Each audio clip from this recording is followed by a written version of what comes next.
Thank you everybody for coming along today to our upgrade masterclass on building your personal brand by Kingston University alumni. Thank you to Victoria, to Carita, to Daniel, to Anna for giving up the time this lunchtime to join and share some of their little bits. I will sort of hand over for a more official introductions soon. This Upgrade Masterclass is one of our series of events that we run as part of the Kingston University Alumni Network, which we obviously want to keep building relationships with our alumni, to keep connections there, keep your connection with the university, obviously add value to whatever's happening in your career, in your lives, to ensure that we are still here for you, that you're Kingston University for life. You can't leave us. So and also make sure to have a think about kind of how you might want to sort of get involved and share your skills and expertise as you progress through your career, and to sort of keep in touch and hopefully rekindle those warm memories of what will be a wonderful time at university. So as I say, we're here for all ages and stages. So again, thank you very much for your time and joining, and thank you very much to the panelists for taking the time to consider some of the things we're going to be discussing. Clearly, this has been quite an interesting topic. We've had some kind of very good registration numbers, so we will be chatting about building your personal brand and what that actually means, which is funny enough. We did have a few questions about what does that mean.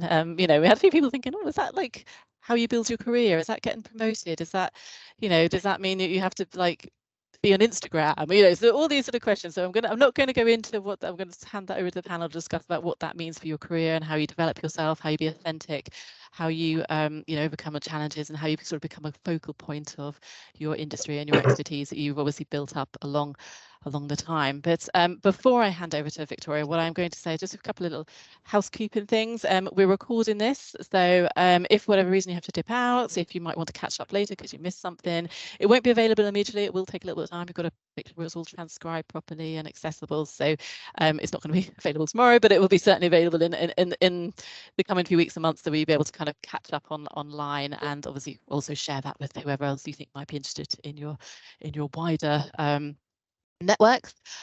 We have a chat function, so if you thought of some questions while people were talking, you can pop stuff into the chats. You can react, you can do that, but we don't have any microphones or camera enabled, because actually there's going to be quite a few of us here. So but if you have questions, please do pop them into the chat, and towards the end of the session we will allow a bit of a time for us to come back and to revisit those and to see what those discussion points were. Again, hopefully we can get to all of your questions, but if there's a lot, if you're not able to, we are trying to aim kind of as close to 2 as we can. We don't run over too much. People have got busy things to do, but we'll maybe kind of collate some of those and send them to the panel afterwards if there's still some really good points that you thought you might want to address. So without further ado, I'm going to hand over to Victoria Rota, it's a business school, to introduce herself, and then to sort of the other panel members to introduce themselves and to take forward some of the discussion points that we have for you today. So thank you very much once again, and look forward to the event. Thank you, Janice. Thank you, everyone. Welcome. It's a real privilege to be here and to be asked to sort of chair this panel discussion. It's a really interesting topic, and one that I spend a lot of time talking to people about, both as my capacity of a lecturer, but also in industry. As Janice said, we're going to spend a little bit of time just introducing ourselves, making sure you understand who the panel are and where we come from in terms of our expertise on this subject. And then we will launch into the discussion around building your personal brand. So if I start, my name is Victoria Walsh. I am a senior lecturer at Kingston University. I'm a double alumni. I did my bachelor's in business studies back in the early 90s, and then later on, more recently, did a master's in occupational and business psychology. So I have been around at Kingston for quite a long time. I'm an industry practitioner, and what that means is that my first phase of career was very much in industry in the marketing sector, where I obviously worked a lot within brand and communication, until I shifted, transitioned, whatever you want to say, into learning and development, business psychology, and I still practice, as well as working at the university, in the capacity of an executive coach and a business consultant and business psychologist, working with teams and leaders on topics like personal brand as well as other ways to optimize potential. Within the university, my role is very much focused on postgrad and undergrad. I have a lot of modules that I look after where we talk about professional development, career and leadership development, and the subject of personal branding is a fundamental part of the teaching and the work that we do together there. So that's me in a nutshell, and I will pass on now to Anna to introduce herself. Oh, Anna, you're muted.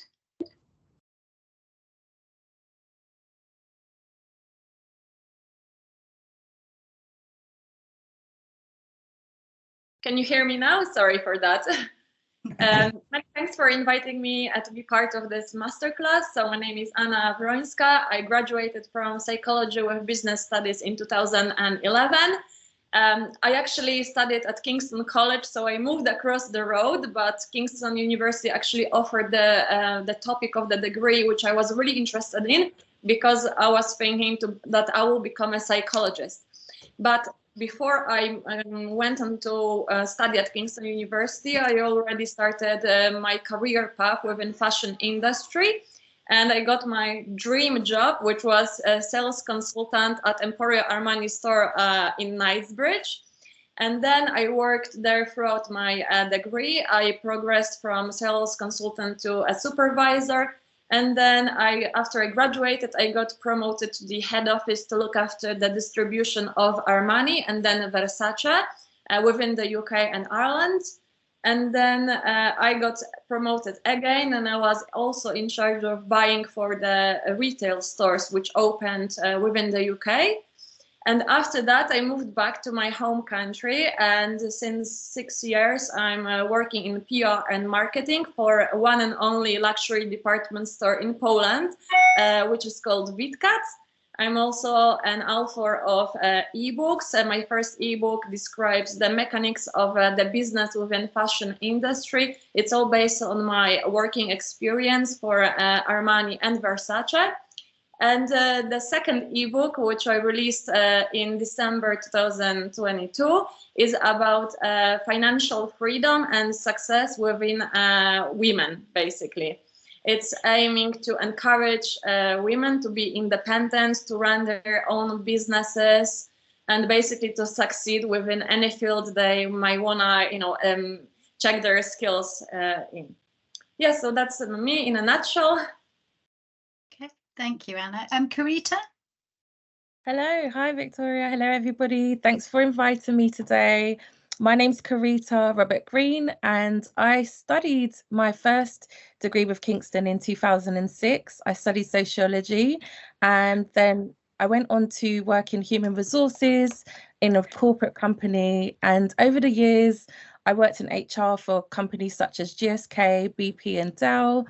I then returned back to Kingston University in 2014 to do my International Human Resource Management Masters.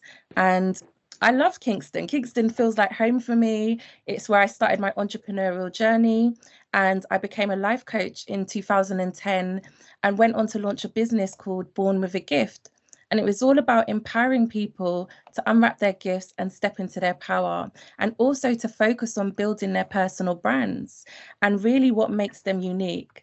And now I'm a virtual life coach. I work with people all around the world, the US, India, all over. And most of my time is spent either running online coaching events for people on how to find their gifts and build their personal brands, or I'm running my own coaching events or working in corporate for that as well. So that's just me in a nutshell. Thank you. And finally, Daniel. Hey guys, pleasure to be here. My name's Daniel, Daniel Badimosi Fall. I studied at Kingston, what period was 2014 to 2017, and I studied sport analysis and coaching. Well, I did it because I've always been in sports my whole life. I played football until about maybe a few years ago where I couldn't do it anymore because I had the fashion career. But it was just a career, it was just an education that I did to just sort of pass time in uni. I'm never going to take it up and work in the professional field in any coaching environment. But I've always worked in fashion, starting from retail, working my way up to in-store stylist, and progressed into personal shopper, then remote stylist, and then finally becoming a freelance and a business owner in the fashion industry. So my day-to-day basically is I have one side of my career, which is working as a fashion stylist, working with magazines, music videos, and any like sort of award shows, etc. And then the other side of it is the personal styling, where I'm able to take very regular people, average people, and sort of create a fashion identity for them, for their lives, for their jobs, or for any events that they might have, business events or social events, and sort of create that identity that they don't have and style that they sort of need for their day-to-day life, and sort of go through that experience with them to sort of, you know, create that experience for them, really. And then that's what I do on a day-to-day. Yeah, that's sort of what I do in a nutshell. Thank you. Great. Thank you, everybody. So let's crack on then with this discussion. I can see that we've got over 100 people in this virtual space. So it's obviously a topic that has grabbed attention to people, and I know it's one that that does get a lot of interest when I bring it into the classroom. So I think it's, you know, we can assume that people are here for different reasons, potentially at very different stages of career. But let's assume that, you know, let's start with that question of what is personal branding? What do we think is personal branding? How would we define it? And I wonder if I start with you, Carita, just to sort of give me your definition of it, or what you feel is personal branding. So for me, personal branding is your reputation. It's your personal brand. So it's what people say about you when you're not in the room. And I focus on personal branding by looking at people's core strengths and their gifts, and looking at how they can use those to share them with the world. So what is it that makes us unique? And then how do we share that with the world in messaging? Yeah, interesting. So reputation, very much part of how you define it. Anna, do you want to add something to that? Yes, I agree with everything that Carita has said. I also think that the personal branding is defined also in like one sentence. Is basically, what do you want to be known for? What do you like represent with who you are and how people perceive you? It's also the way you dress, actually. And I will expand on that later. And I think Daniel will have something to say. But even telling you an example from my own experience, when I was when the streetwear expanded in Poland, for example, and brands such as Off-White were coming in, and, you know, Vetements and so on, I started wearing a lot of hoodies and like sweatshirts to my workplace, and I could see that people who I met within business industry were thinking I'm much more junior than I was. And I then understood it's because I was wearing all these clothes, you know, like hoodies and stuff, that were making me, you know, look like I'm, you know, I've just joined the company and so on. So it's also like the dress code and authenticity and your vision and what do you do around your work, basically. Mm-hmm. Great. Daniel, your final thoughts on that? Yeah, really, it's just it's Carita and Anna touched on it perfectly. It's what people are saying about you when you're not in the room, essentially. And it's sort of a trait that is very hard to sort of build, but it takes a second to sort of ruin, because it's based on your reputation. And if you're not careful in building your personal brand, and if you're not careful in how you want people to perceive you, it could take a different turn very, very quickly. So there's a lot of strategic elements that go into building a personal brand, and you should be very careful in how you build it, because it sort of can be damaged in a second, essentially. So yeah, that's my thoughts on it. But Anna and Korea touched on it very perfectly. I think, you know, I think you've all covered some key areas. I was going to just add about the facts, and I think Anna, you alluded to the word perception. I think for me, when we think about personal branding, is that we can spend a lot of time creating it, but it's actually the brand itself is what other people perceive, or the emotional response that they get to what we're putting out there, and very much about that reputation.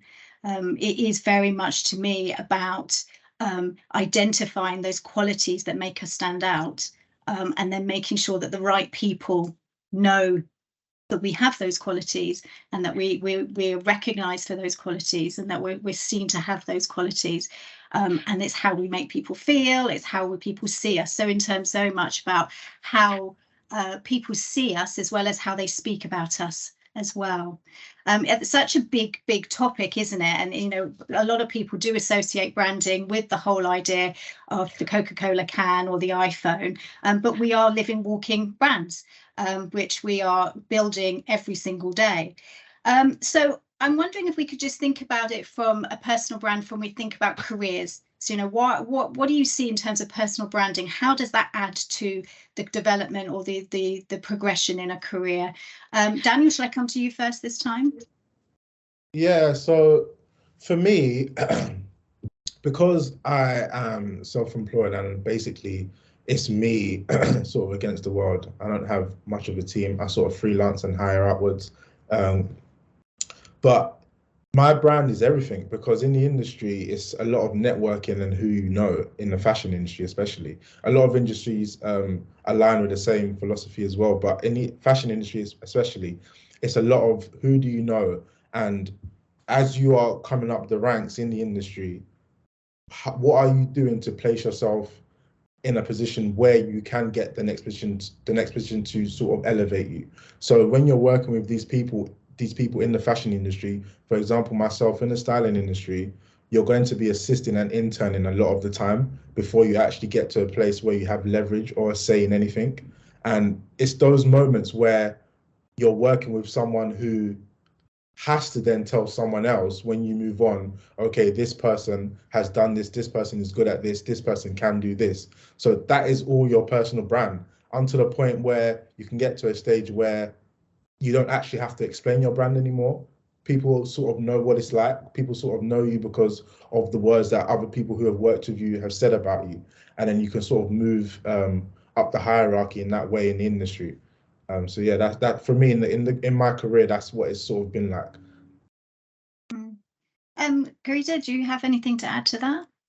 Yeah, in terms of personal branding, from a virtual online coach like myself, it's so important as somebody to stand out and be unique in this industry that's very crowded. There's a lot of people, and having a reputation built. Social media, we've actually moved through. Personal branding is now really popular because, in a sense, everybody has to be their own personal brand and creator to get the opportunities, to attract all the attention so that you get the opportunities, and to be known as a thought leader in your industry. Having a clear and credible personal brand is important. For example, all of us here today, people are probably on LinkedIn, checking us out, Googling our names, just to check out our personal brand, who we are and what we stand for. So having management over that, in a sense of, we know who we are, we know who we want to be in the world, and having a sense of control over that, it helps us to create that reputation for ourselves, but also feedback from other people, such as recommendations and testimonials,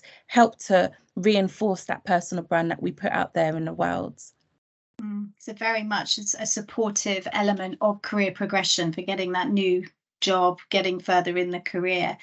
I wonder, Anna, if I can just take us on a little step and say about, you know, how do we create that brand identity? How do we create it? What are the things that we need to work on in order to develop the personal brand? I think we now live in an era of social media. And like Carita has mentioned, all these platforms like LinkedIn and Instagram. So I can, for example, say that when I was working for Versace, I was looking at CV and LinkedIn when I was employing people to join our team.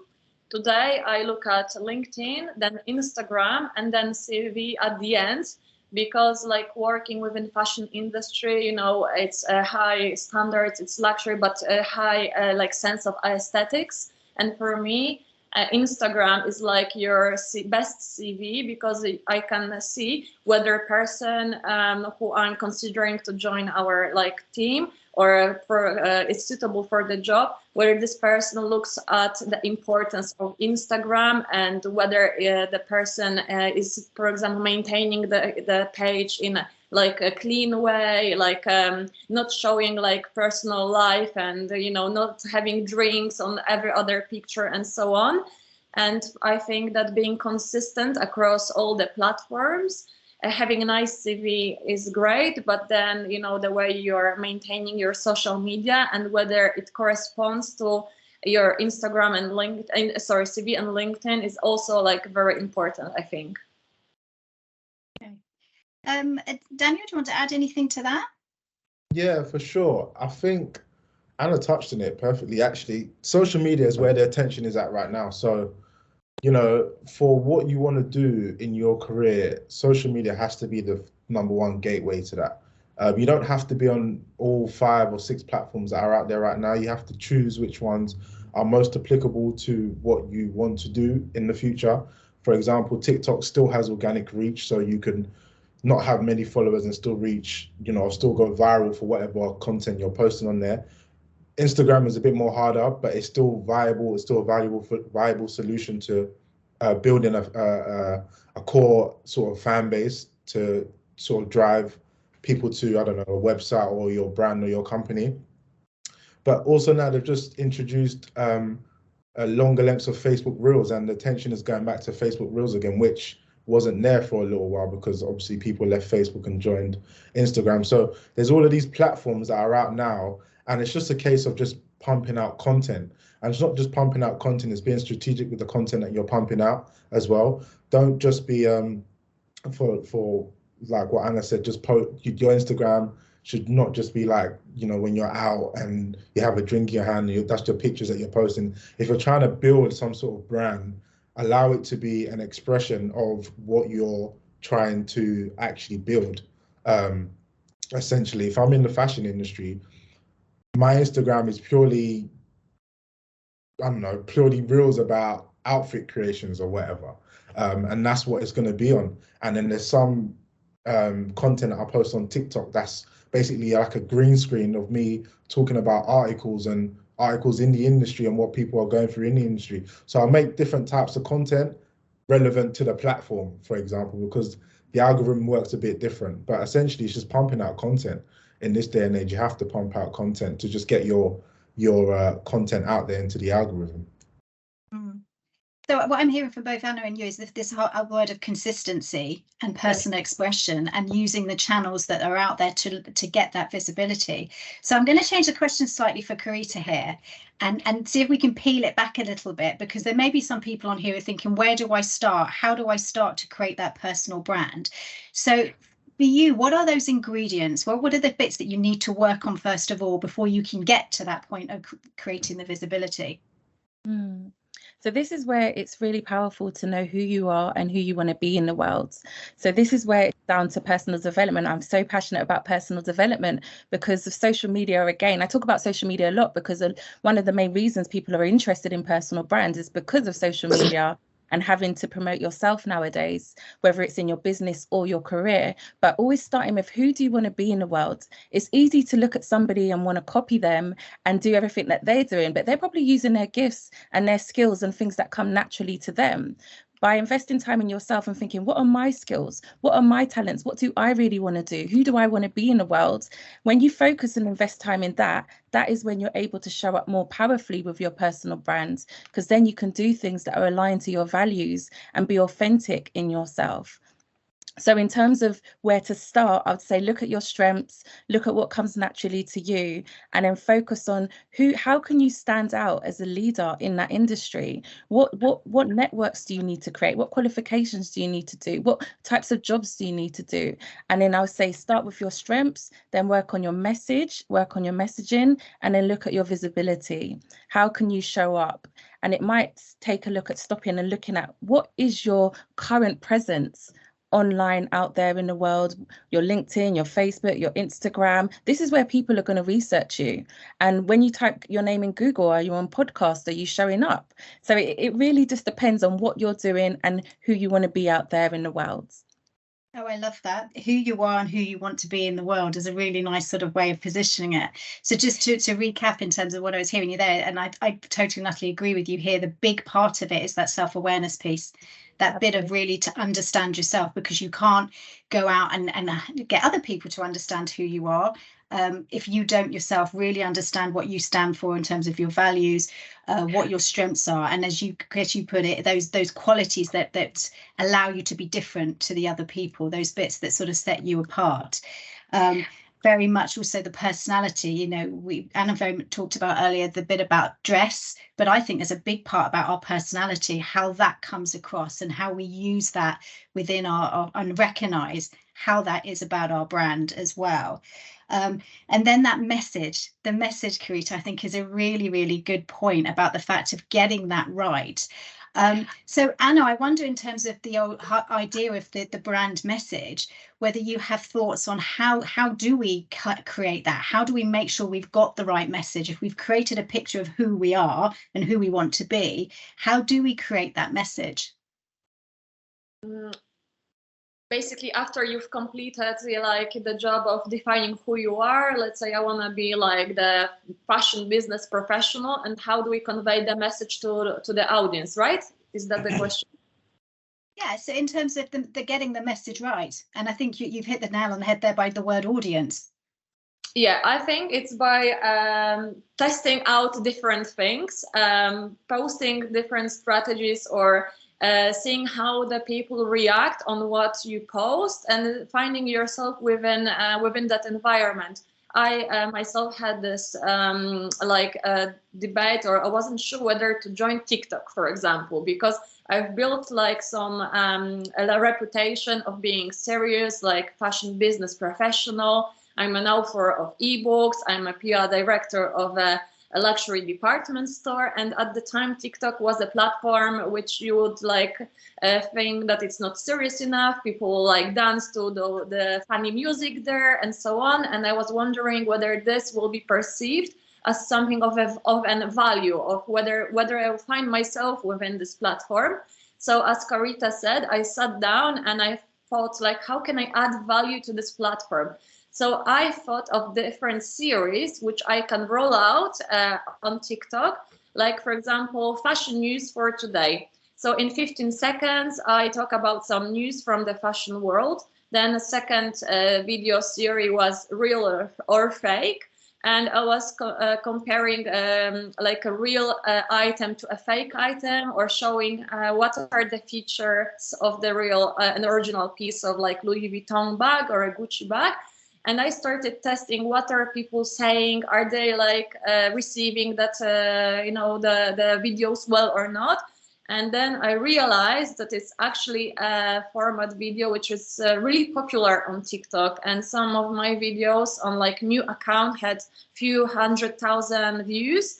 And I had really positive comments. So this is how I tested whether the strategy or message I'm putting across is something that people receive well and want to hear more about it or not. So I think just testing out different strategies and ideas and looking at what people are telling you, what people want to hear from you, is the best way to define like your aim and your goals, and see whether your message is like suitable for your personal brand or not. Okay, thank you. Karita, I see you nodding your head there. Have you got something that you want to expand on there? Yeah, no, I was just going to say, really, it's important to check the analytics of what you're putting out, what like Anna was just talking about, because everybody's got their own platform for them that works well for them and their audience and their message. So really watching the analytics to see what works and what doesn't work. That's how you can actually gauge, because I could see some of the comments as well. That's how you can gauge which is the right platform for yourself as well. So yeah, being aware of what works and what doesn't, and just play. It's a big experiment. A lot of people are just experimenting. So it's like playing a game. You've got to play the game and see what works well for you. And I just want to add a thing, that just be brave to like try different things. Don't be scared, and don't overthink about your idea for too long. Don't let weeks to pass by and you're still thinking about this one thing. Just do it, go for it, test it out, and see what, and then work on it along the way. Daniel, did you have anything to add to that? No, not really, to be fair. I mean, yeah, Karita and Anna touched on it again. Like it's all about the content thing, essentially. You've got to be, in this day and age today, what is your alternative? Like, we've got the social media, and this is what and how a lot of people are building their brands. A lot of people who are under 20 are getting all of these brand partnerships and brand deals based on the fact that they're posting content on a day-to-day basis, which is providing value for people and the consumers, essentially. And if you don't do that, what essentially is your alternative? So I think about a lot of things, a lot of decisions that I have to make about on the basis of the fact that what are my alternatives to that? If I don't do this because I am scared or I don't have the confidence for it, essentially, what's my alternative? If it's worse than the fact that I have to face this thing, then I have to face this thing, and you get over that and you start building a routine and a consistency on that. A couple of things happen, the quality goes up, you start getting better at that thing that you're posting, you start getting feedback, and then you start using that to start generating better content, essentially, and then you start building some sort of following audience to match that. There's a lot of what I'm hearing there about testing. All of you talked about testing, all of you talked about feedback, and I also get the sense of not, of pushing through the fear, the barrier that might be stopping you, maybe putting something out there to try it.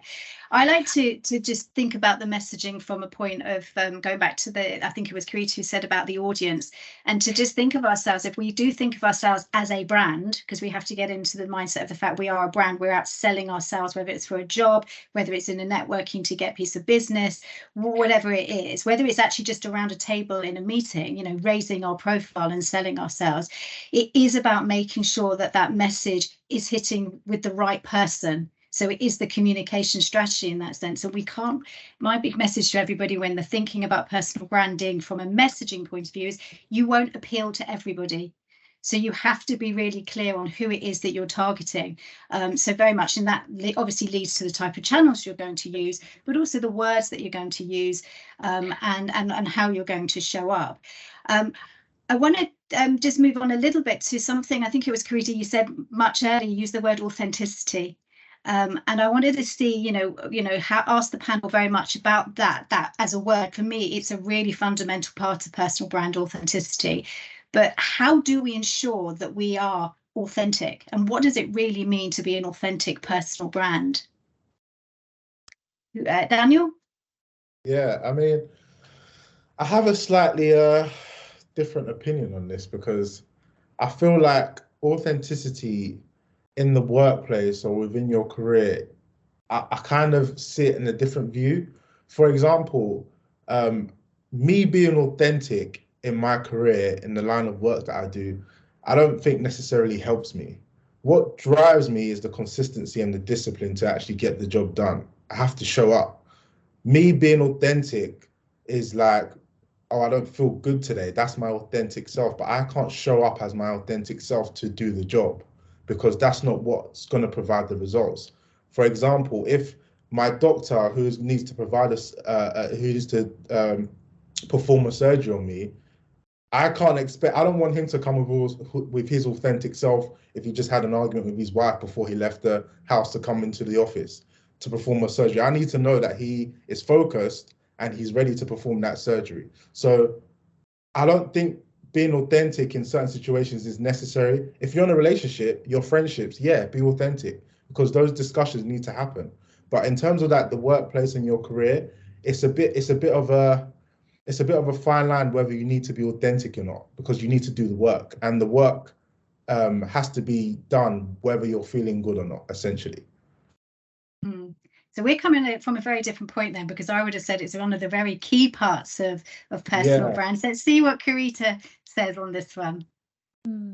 It really, being authentic is really powerful and important. And for me, it's being true to yourself. And there are some situations where you can't always be true to yourself and who you are in. And I could see sometimes throughout my career, I've held back and not be my whole self. I've not necessarily brought my whole self to work in some situations. So it's where you feel safe and comfortable to be able to do that. And being your authentic self, like now I'm fully self-expressed, I'm free, I'm sitting on a red chair and speak to people all around the world, like I'm my authentic self now. But in some situations you can't necessarily always be your authentic self, and that's where you have to be honest with yourself and have that inner conversation about who you are. And this is that inner self-talk that we have with ourselves as well. Sometimes we're really hard on ourselves, and we, you know, we're not very nice to ourselves. We have that inner conversation that's not very positive. So when you're actually true to yourself and say, am I happy right now? Is what I'm doing right now making me happy? If it's not, then what am I going to do about it? And that's being authentic. And there are various different ways that you can be authentic throughout your career, but you can't always be your authentic self if in some situations, I found personally. Someone, I think, just popped up a comment that talks about being considered as another way that we could look at it. Anna, your thoughts on this? I totally agree with Daniel and Carita.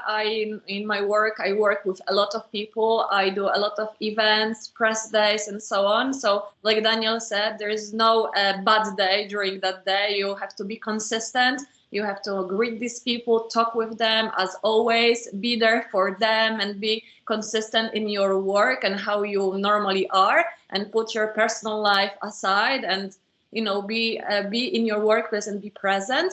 But I think when you work with passion and you love your job and you love what you do, being authentic is like the cherry on the cake. It happens automatically. And when people see that you're really passionate about the job you're doing, and even if you're having a bad day, it doesn't matter, because they can feel your energy and your enthusiasm. And I think being authentic is just like the side effect of you being true to yourself, like Carita has said.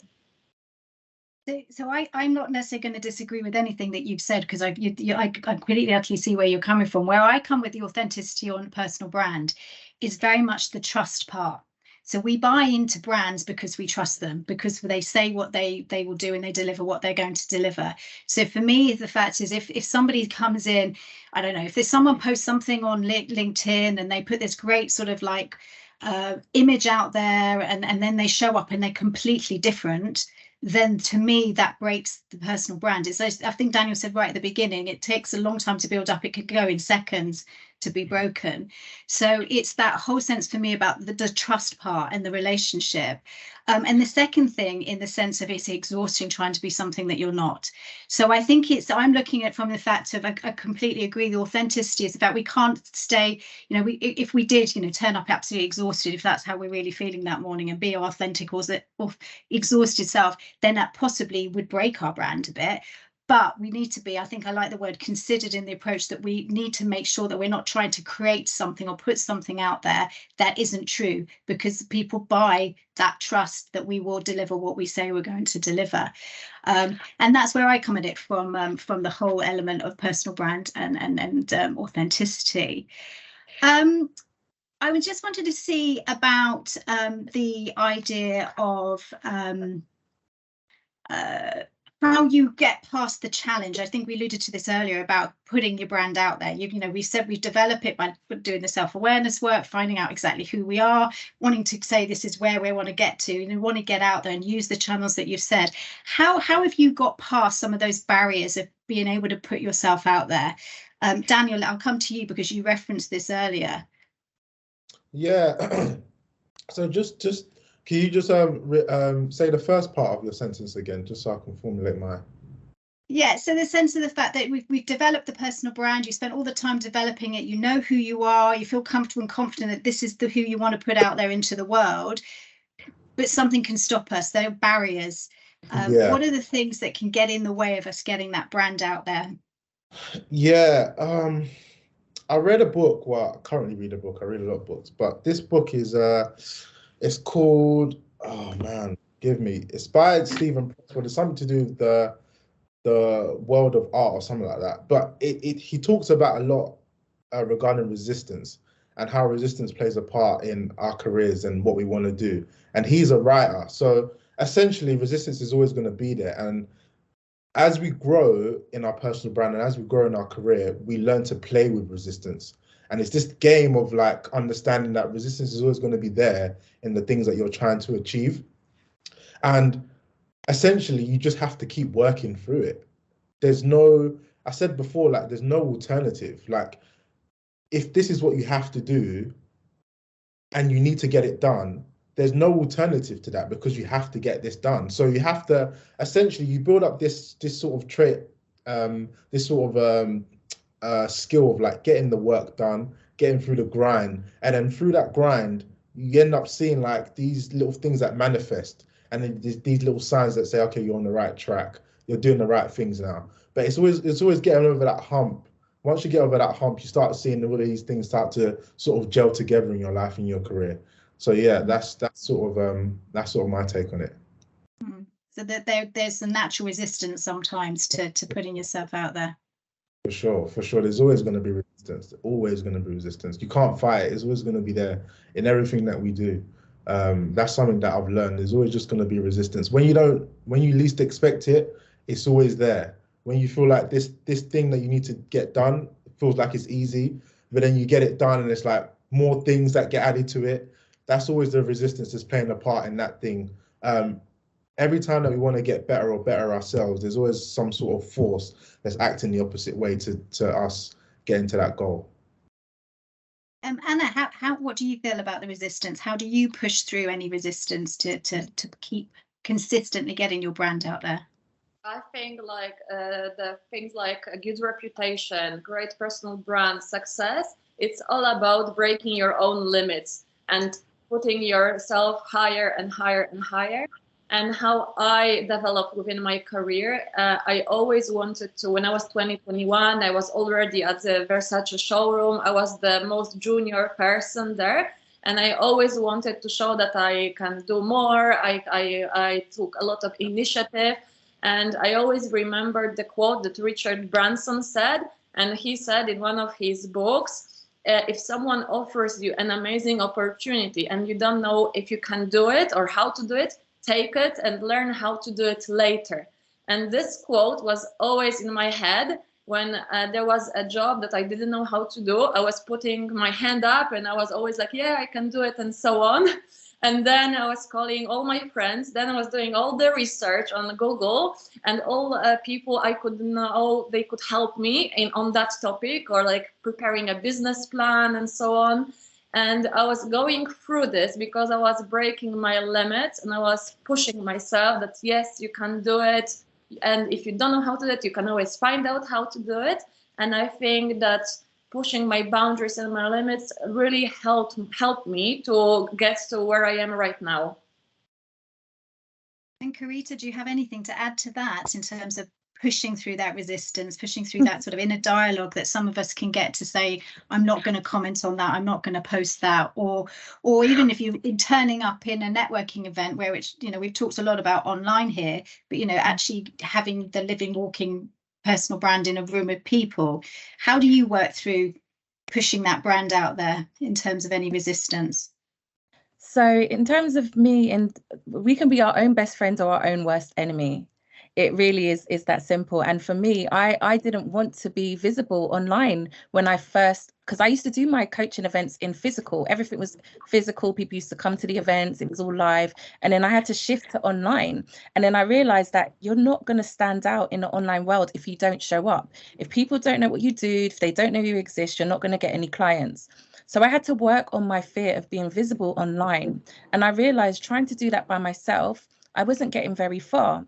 So I actually hired my own life coach to work through my limiting beliefs about being seen online, all the fears I had around it, because it was blocking me from actually showing what I do so that I can serve more people. And I got coached around going live on LinkedIn. And the first time I ever done that, it was like a really big thing for me. Oh my gosh, there's 3,000 people. And I made a big thing and I had to just give it up, listen to how I was talking to myself, work for it. Because as a coach, we help other people, but we also need to do the work ourselves. So after that first live that I done on LinkedIn, it got over 2,000-3,000 views in 24 hours. And then I signed clients from it. So it really, sometimes when you do the thing that you're scared of, you never really know what's going to come out of it. But the first step is just getting out of your own way. Oh, I love that, getting out your own way. I think someone just put in the chat something about that, pushing through the fear when you're got that paralysis coming in there. So that whole sense of being able to manage the internal critic that's there and those beliefs that keep you stuck. Because some of us aren't naturally extroverts. Some people do find it hard to put themselves out there. But it is so important, isn't it? I think what we're saying here in terms of the value of developing a personal brand, we have to not only develop it and then work out the strategy and the routes to get it out there and increase that visibility, but we also need to work out how we can manage ourselves in terms of putting ourselves out there, so breaking through those barriers. I really feel that there's a lot to do with the clarity. The more we're clear about who we are, going back to your point about understanding who you are and who you want to be, the two sides there, that clarity about who you are, that sort of confidence that you get from understanding that you know, the values I stand for, the strengths that I've got and how I'm different to everybody else, helps you basically, you know, stand up and feel a bit stronger to push yourself forward when potentially you might be feeling nervous, and to find that energy to get out there. And then the other side, going back to your saying right at the beginning, you know, who you want to be in the world, you know, having an eye, having a goal, and knowing that's the reason why you're developing the brand. That's the reason why you've got to keep pushing yourselves out there. That's the reason why every week you might have to post something on LinkedIn, or you have to set up an Instagram. You know, keeping an eye on those two things, who I am and who I want to be, I think are very motivating for us. And it comes down to that clarity. I'm going to just wrap us up in a minute because we're going to take some questions for 10 minutes, but let's just go around the panel just for some final thoughts on the sort of the top tips of strategies of how to really optimize building your personal brand. Karita, would you like to go first? You know, give us your top 3 tips. Yeah, I would say focus on your gifts, your natural skills, your talents. Really focus on what makes you you. And then once you've got that, work on a clear brand message, a personal brand message that you want to share with the world. And then finally, look at your visibility channels. How can you let people know who you are and who you want to be in the world? Make that consistent across everything and align it with your values. And I'm going to leave with a quote that says, "Be yourself. Everybody else is already taken," by Oscar Wilde. Great one. Anna, what about your top tips? I think if you struggle to define your own personal brand and you're just at the beginning of defining it, ask your best friends, what do they think about you? What are your strengths? What do your best friends value for? And see what answers repeat itself. And I think it may give you a nice idea of what message you want to put across. And I think you have to look at your passions, because this will give you the authenticity and your motivation to work and expand on that. And then commitment, hard work, and you're there. Fantastic. And Daniel, what would be your 3 top tips? Figure out what you want to do is the first thing. And that doesn't have to be immediately. You could do so many different things and then one sticks, for example. And then from then on, you can start building on that thing that sticks. And then from there, you can start building a personal brand. Don't get all stuck up on the fact that you don't have something to sort of push out there to the audience.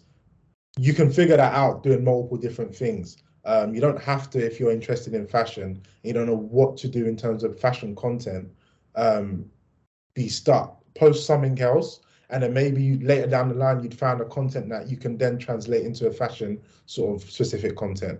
And then the next point is that once you've built your personal brand, consistently try to push that in the right direction. Try and reach a small, viable audience. Don't try and reach the world, because the world doesn't care about your brand.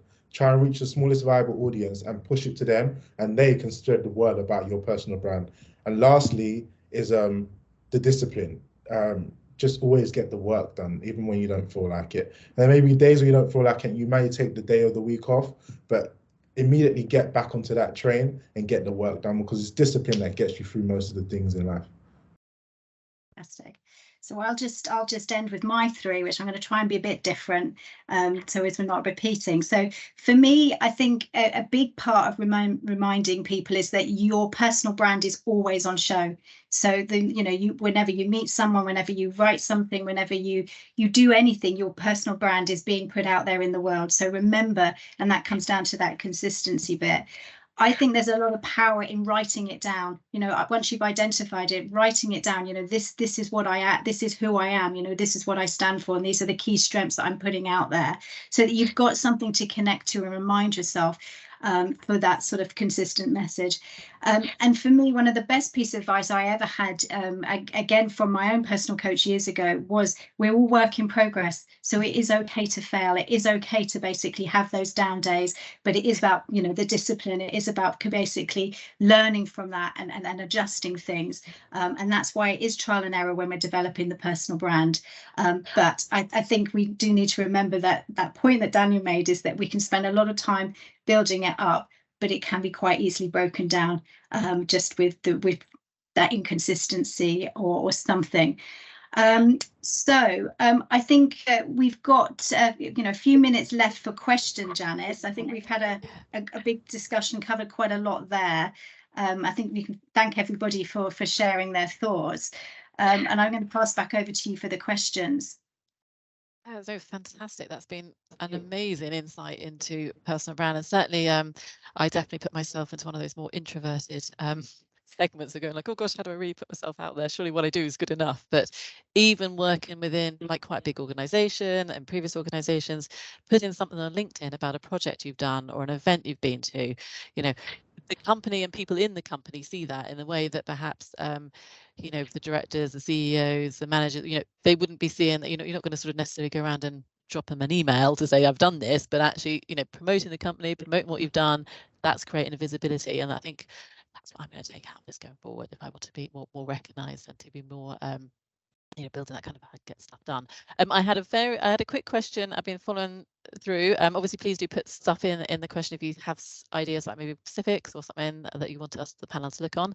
Candice, a little bit a while ago, asked what are the platforms we need to be on, and we might have sort of touched on this a little bit, but I'm happy to kind of revisit to say that in terms of social media, obviously there's different industries and different perspectives about you know, whether LinkedIn works or is it Instagram or TikTok. But I might go with actually Karita and ask you first off in terms of, you know, what works for different environments. What platforms should people consider? Like, you know, is it better to choose one and focus on it? Shall we sort of do 2 or 3, or, you know, all of them? Maybe not. That's a lot. I'm going to answer that with a very famous question saying it depends. It depends. It depends on your audience. It depends on who you're trying to target and what message you're trying to get out there in the world. So if you're targeting professionals or business people, LinkedIn usually is a really powerful platform for that. And not many people actually publish content on there. So really take that into consideration. Loads of people just scroll past. But in a year, I got over 500,000 views on my LinkedIn. It's a platform where you get attention for that audience. If you're like a creative, then maybe TikTok or Instagram, something very visual, that's very powerful. Facebook, I don't know many people are still using Facebook in that sense. So just really who your audience is. Think about where they hang out and what message you're trying to portray, and then find the right platform for you. Fantastic. Yeah. Anna, from my experience, the main platform of communication and sales of my products, ebooks, and so on is definitely Instagram. I use Instagram to communicate the events I'm doing, how my professional life looks like from behind the scenes, and showing the things around, like even being a part of today's masterclass. I was also communicating that on my Instagram, and people were you know, signing up, commenting, congratulating, and so on. And 100%, mostly, most of my sales of my ebooks come from Instagram, just because I have like this PR process that I communicate how I like invite my guests. I publish fragments of the chat. Then I do PR packages with the invitation to an event. This is all being published within Instagram through some influencers I know and celebrities. And basically it all like happens within Instagram, and I find it most successful for me. And Daniel, do you have anything to add? Kind of what platforms do you use? I use TikTok and LinkedIn, but for me, those are the things, because I can create content for those platforms. So the takeaway is, you know, find out what platforms sort of have your audience in it, or what content you can create to reach those audiences and sort of create for that. I mean, there's a lot of hesitancy in regards to people think that they have to be on camera. That's not the case. You can actually record and talk over that and let it just be your voice, or you can do it in a written form and just write blogs. You don't have to, it doesn't have to be sort of facing sort of content where your face is in the camera. It doesn't have to be that way if you're not very confident in that regards. So there's always other viable options that you can sort of partake in. So, there was a question to you, Karita, about the Google platform you mentioned earlier. Do you know that? Yeah. Do the name of that? It wasn't a platform. It was just to Google your name, because that's what Google, okay. Just Google your name, see what comes up. You might be surprised. Yeah. Do any of you use YouTube at all? And different, yeah. And because I saw that question as well. I launched a podcast in December, and I put it out on actual Apple and Spotify, but also do videos on YouTube. So you want to just go as many platforms as you can, where your audience are. So yeah. Janice, sorry, I was Hannah. going to just add something on this, in the sense, because I'm going to take this from a career development point of view, thinking that some people on here might be really thinking about, you know, how do I, you know, I'm just starting out in my career, if we've got students on this. I think that it's where you feel comfortable. A lot of it isn't. You shouldn't force yourself just because somebody else is all over Instagram and got an Instagram page and they're posting all the time. If that's not you, and that's where I come back to my authentic, if it doesn't feel authentic for you to be there, like personally, when I had my independent consultancy and I was working more in that than I was at the university, I had an Instagram page and I felt every day I had to update it. I had to create content, and it's not me. I'm not a person on really a social media person. So it didn't allow me to really truly be my authentic self. So I picked one channel that I felt comfortable with, which was LinkedIn. And I focus my attention there, and I do activities that make me feel comfortable. So I do publish stuff, I do get into conversations with people, and I have done the odd video. But I think it's about, you know, finding a way that the visibility stuff makes sense to you and allows you to feel comfortable, and not forcing yourself into panic and feeling you have to do something that everybody else is doing. There was one, and this is another, like back at the beginning, we meant a little bit of oh, actually, we'll go to a question here. Let me read. Right, business for item. So it was pointing someone who's maybe working in nursing and I'm in the healthcare industry. I started an employment agency, and the challenge was choosing a brand name and writing a business proposal, product pricing. I'm from a nursing background, but work benefits from the four and pointing me in the right direction. So maybe like how you use your personal brand to grow your business. I suppose maybe potentially LinkedIn, or thinking like how you would how as a kind of nursing recruiter or a nurse, and how you would think about the proposals of generating that. I don't know, maybe Victoria, do you want to sort of try and pick up on Progressi's question? Let me just read the question, because it's a long one, isn't it? Yeah.